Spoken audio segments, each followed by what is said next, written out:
First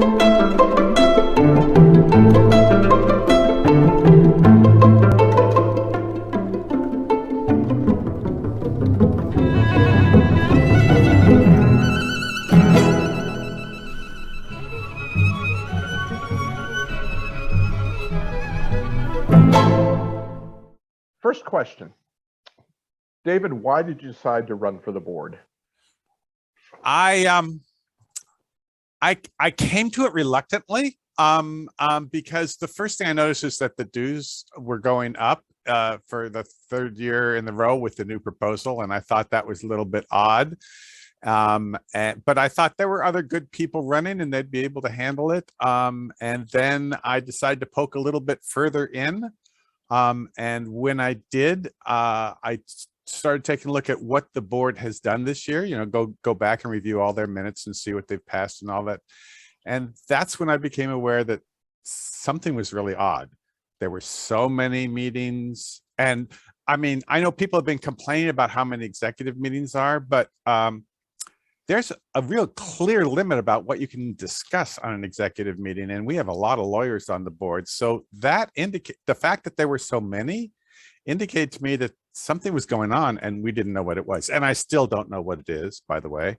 But it made me concerned that that I need to get more involved and that I needed to sort of throw my hat into the ring to find out what was leading to all of these high raises in dues and what else was going on behind the scenes that maybe I could help with. Okay, thank you. That leads right into the next question. Would you tell our viewers about your own past involvement in governance or volunteering at the Sea Ranch, and express how knowledgeable or informed you think you are about current issues at the Sea Ranch? Great. Okay, let's see. The first thing I think I ever volunteered for was the Archives Committee. I was on the Archives Committee, and one of the things that I'm really proud of in that period of time is that we got Condo 1 into the National Architects Landmark Award. Can't even remember the name of it exactly, but that was really an exciting thing to do and a good accomplishment. I've been in 5 different Sea Ranch Thespian productions, which, believe me, is a huge volunteer commitment to be able to do that. And it's been a joy to be able to present to the ranch all the different interesting dramatic productions we've done, especially the last one, which was Winter, which was all about how we deal with late stage aging and the difficult moral issues that come up if someone decides to take their own life because they don't want to go into dementia. That was really a challenging production and a really good one. And I did it while I had excruciating neck pain because I was just about to go into an operation on my neck to get my vertebrae fixed. I have served on the library committee, and that's not so much a committee, it's just a group of volunteers. And I then served for 3 years on the board. I would say before that, I served as an odd sort of volunteer when I walked down to the end of my road and saw that they were about to cut down 1/3 of the redwoods in the Central Forest. And I said, not on my watch, they're not going to do that.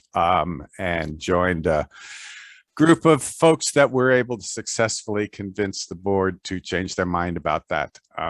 And then during that period of time, got elected to the board, fortunately, because I then became head of the vegetation committee. And from there, a group of us on the board created the foundation for the Forest Task Force. And that was a highly effective volunteer organization that I was on while I was a board member. And then I continued to be on as a member at large when I wasn't on the board. Which brings me up to today. Wonderful. Thank you. You alluded to this in your first answer, but let me ask you the question anyway, okay?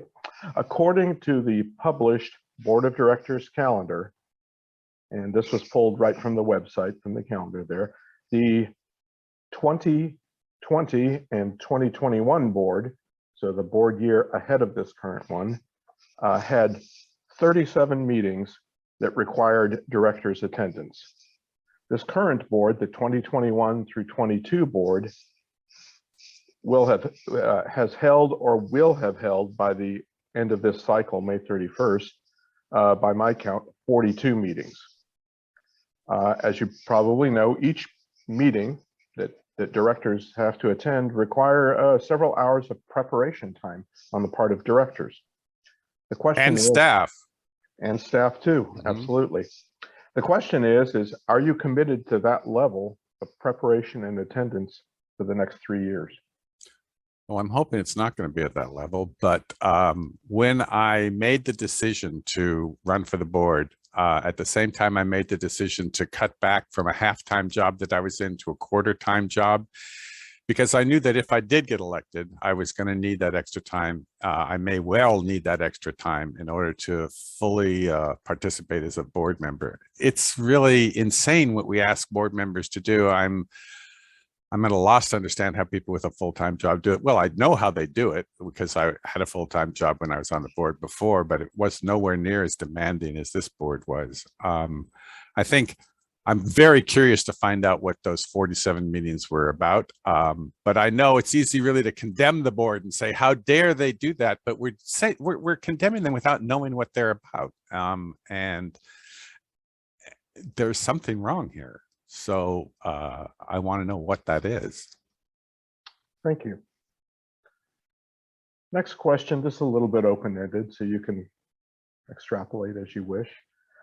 Many sea ranchers have noted or decried what some have called the loss of civility or an increase in abusive speech in our political discourse and an explosion of misinformation about current issues. Would you give us your thoughts about that and its impact to the Sea Ranch?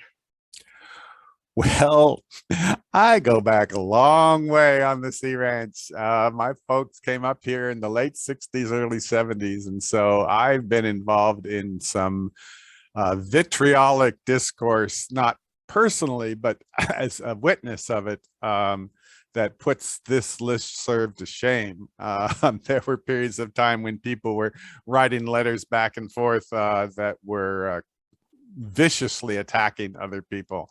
I mean, clearly,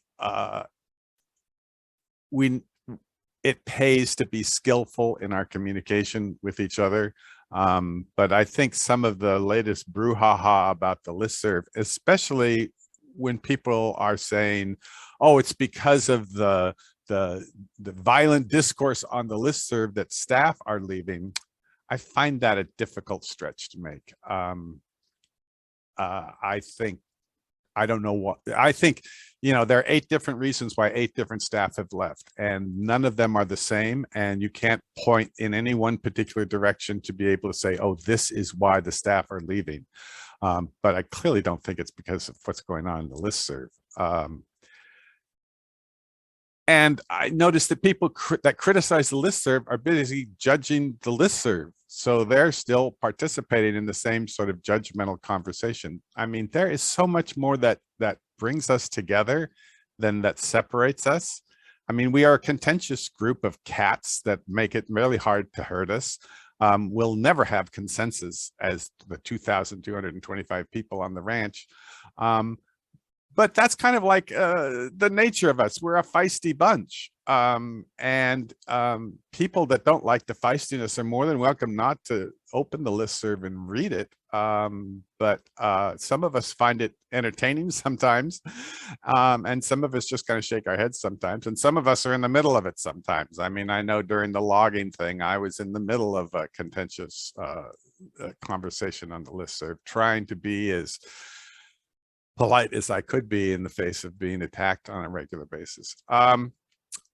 But, you know, get out of the kitchen if you can't handle the heat. I mean, I think that the listserv and the buzz are an arena where people can kind of directly speak about what they care about. And if we can take it all with a grain of salt and recognize, hey, they're just other people like us and their opinions are different than ours, and that's okay. And to the degree that they get into name calling and blaming, that's that's their problem. You know, that's too bad, because that cuts down how skillfully they're able to communicate. But that's about all it does. It doesn't actually damage people. I mean, the people that are busy criticizing each other have been criticizing each other for years and will criticize each other for future years. And that's kind of the name of the game. It's not like we're doing emotional damage here.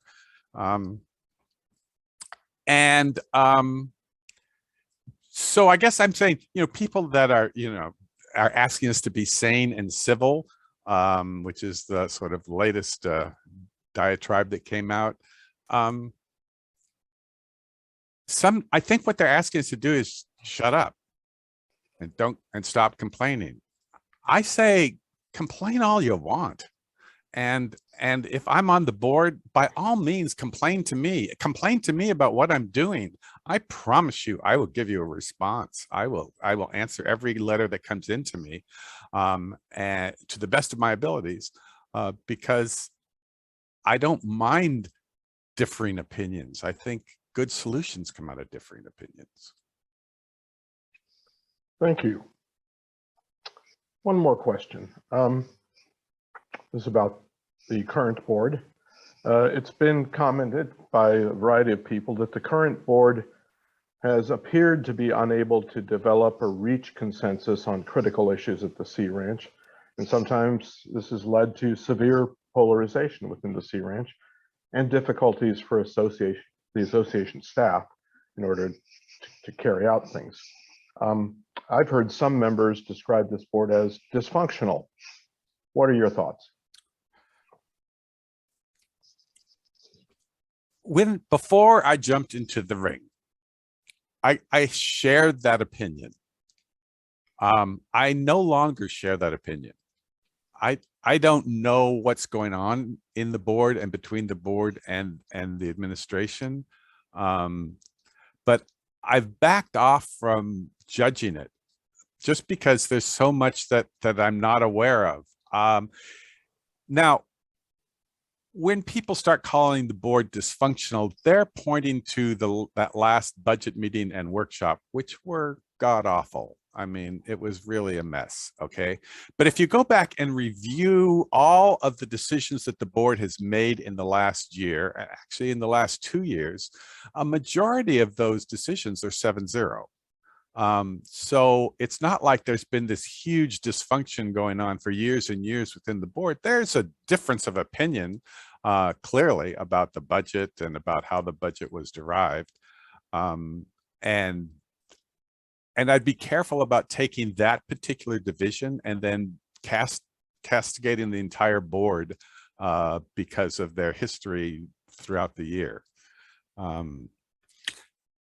So I'm a little more understanding and willing to find out what actually is going on rather than being quick to judge. Thank you very much. Hey, it's a pleasure doing this. Great. Oh, glad you're enjoying it.